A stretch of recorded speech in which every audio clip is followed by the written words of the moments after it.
Okay, we're in Shelton, Connecticut, 2020, AOMCI COVID edition. We've got a 12 Elgin here.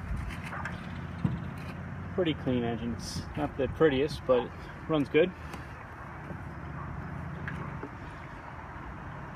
I'll show you a little startup. I don't know if you're familiar with this, but the mixture adjustments are accessible through the front door. It's got selectable horsepower settings on it. Actually, where'd it go? Full blast, 12 horsepower. So it's a 55-56, I believe they made this model. Not the prettiest of colors. To each his own, I guess.